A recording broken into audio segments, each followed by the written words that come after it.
What's going on, people? Awesome. First time to Grand Rapids. Similar to Asheville. Our bums are a little bit more aggressive. I had a guy come up to me the other day in Asheville and ask me for 73 cents. And I couldn't help but think to myself that this gentleman must be 73 cents short for the final payment on his house van. I should probably help him out. Unfortunately for him, all I had was $1 bills, so he's shit out of luck. You should be more specific. It shouldn't be so specific. Whatever. A little bit about me. I'm the youngest of 7. There's 7 kids in my family. I got 3 brothers and 3 sisters. Which tells you 2 things about me pretty much right off the bat. That I'm the youngest of 7 kids. It tells you 2 things. One thing it tells you about me is that if I'm ever backed into a corner, I will be forced to annoy the shit out of you. You don't want to see me go there. It's not pretty. The second thing it tells you about me is that I'm not a patient person. Whoever said that patience is a virtue never had to share a meal with 8 other individuals. Pretty confident. Patience may be a virtue, but mashed potatoes are awesome.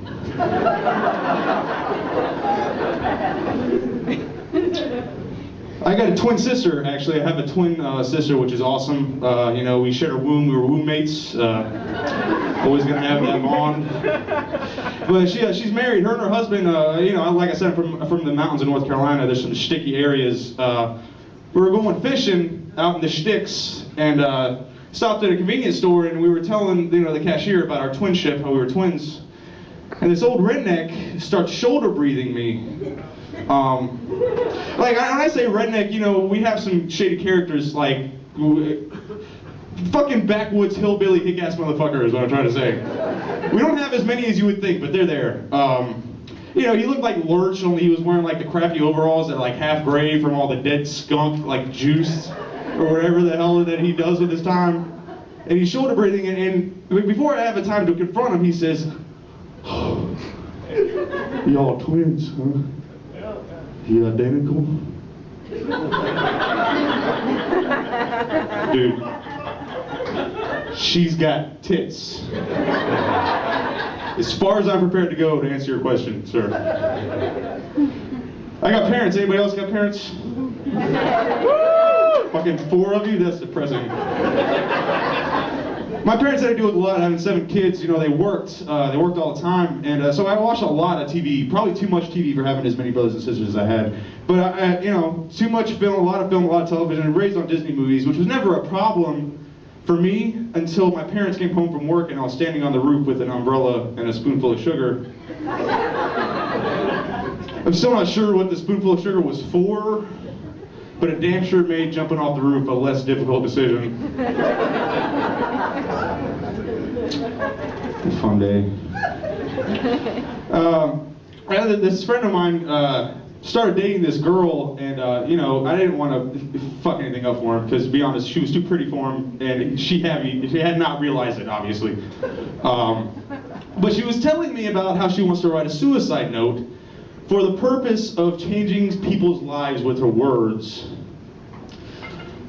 And that's far too much pressure to put on the last piece of literature that you're ever gonna write. What if you misspell shit? Nobody's gonna take you seriously if you have shitty grammar. And it got me thinking, if I were to write a suicide note, you know, if I were to leave my mark, how would I do it? And I wouldn't want to change people's lives. There's too much pressure. But fucking up somebody's year would probably be cool. Just give them a bad month. So I took the liberty of writing out some of my suicide notes, if you will indulge me. These are Josh Merrell suicide notes. There's a parking ticket. Okay, Josh Merrell suicide notes. Number 1, out to lunch. Number 2, pull my finger if you want to live. Number 3, life is banana poop. Goodbye. Number 4, hamsters, fucking hamsters, violent squiggle dash. Number 5, I'll be back to get you. Number 6, Tyler Perry. out for me. Number 7, I'm in the computer, there is still time. Doesn't even say which computer he's in. Is there still time? Number 8, who put rat poison in my heroin? Oh well. Oh, it's sad because I'm a heroin addict who just committed suicide. It was funny before I was a heroin addict, but now it's sad. You've never done heroin. Number 9, it's buried out back. There's nothing buried out there, but you're gonna dig for like a week trying to find that shit. Number 10, don't get on that plane. So I opened a fortune cookie recently, and the fortune read as follows: stay healthy, walk a mile. 2 things. First of all, the standard for fortunes and cookies has seriously dropped, as I remember growing up. Number 2, who is sitting around in a room writing this shit thinking that people are going to take health advice seriously from a cookie?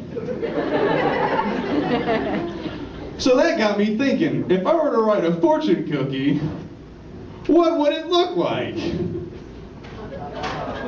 If you will indulge me, these are Josh Merrell's fortune cookies.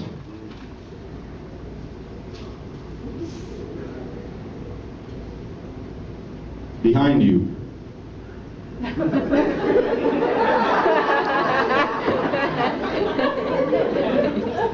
Anybody want a cookie? No.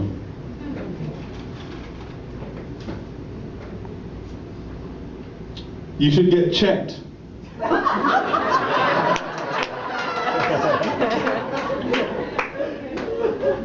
Anybody want a cookie?